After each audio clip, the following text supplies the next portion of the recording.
بسم اللہ الرحمن الرحیم۔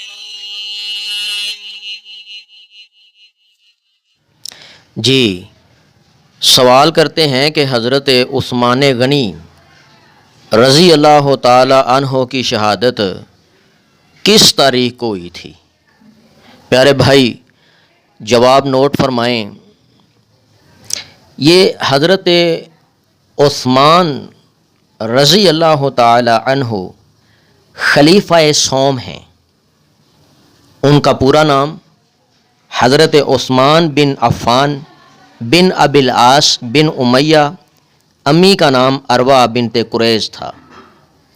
کنیت ان کی ابو عمر، ابو عبداللہ، اور یہ مہاجر تھے۔ حضرت عثمان رضی اللہ تعالی عنہ داماد رسول بھی ہیں۔ حضرت عثمان رضی اللہ تعالی عنہ بہترین صحابہ میں سے صحابی بھی ہیں۔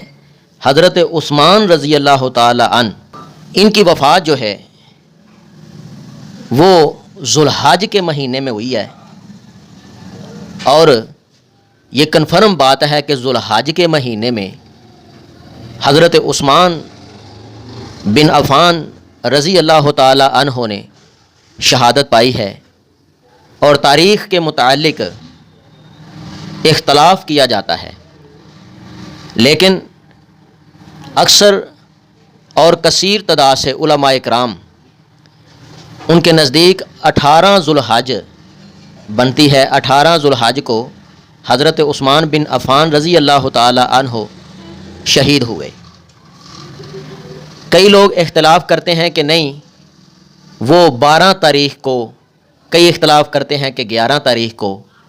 بھئی دیکھیں، نبی الرحمہ حضرت محمد کریم صلی اللہ علیہ وآلہ وسلم نے فرمایا، ایام تشریق، یہ جو عید کے دن ہیں، ان دنوں میں آپ صلی اللہ علیہ وسلم نے روزہ رکھنے سے منع فرمایا ہے کہ یہ کھانے پینے کے دن ہیں، ان دنوں میں روزہ نہیں رکھنا۔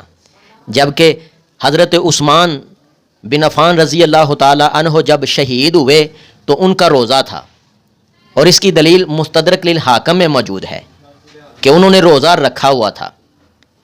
اس میں یہ بھی ہے کہ خواب میں حضرت عثمان کو خواب آیا، جس میں نبی الرحمہ حضرت محمد کریم صلی اللہ علیہ وسلم خواب میں آئے اور عثمان بن عفان کو کہا، اے عثمان، میرے عثمان، تم نے روزہ رکھا ہوا ہے تو روزہ ہمارے پاس آ کے کھولنا۔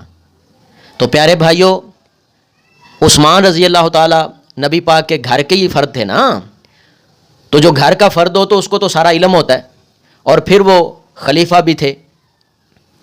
وہ کیسے بھول سکتے تھے کہ ایام تشریق میں روزہ رکھنا نہ رکھنا جائز ہے کہ نہیں جائز؟ وہ اس بات کو کیسے بھول سکتے تھے؟ ان کو تو بخوبی علم تھا کہ ایام تشریق میں، عید کے دنوں میں روزہ رکھنا جائز نہیں ہے، کیونکہ یہ کھانے پینے کے دن ہیں۔ تو یہ 12 تاریخ 11 تاریخ ہو ہی نہیں سکتی۔ اصلی تاریخ ہے ان کی شہادت کی کہ ذوالحج کے مہینے کی 18 تاریخ بنتی ہے۔ 18 تاریخ کو وہ شہید ہوئے، اور 35 ہجری تھی۔ اللہ تعالیٰ اس بات کو سمجھنے کی توفیق عطا فرمائے۔ صدق اللہ العظیم۔ اگر آپ کو اس ویڈیو سے دینی فائدہ ہوا ہے تو حق بنتا ہے کہ آپ اس اسلامی چینل کو لازمی سبسکرائب کر دیں، لائک کریں، اور کمنٹ میں اپنے خیال کا اظہار کرنا مت بھولیں۔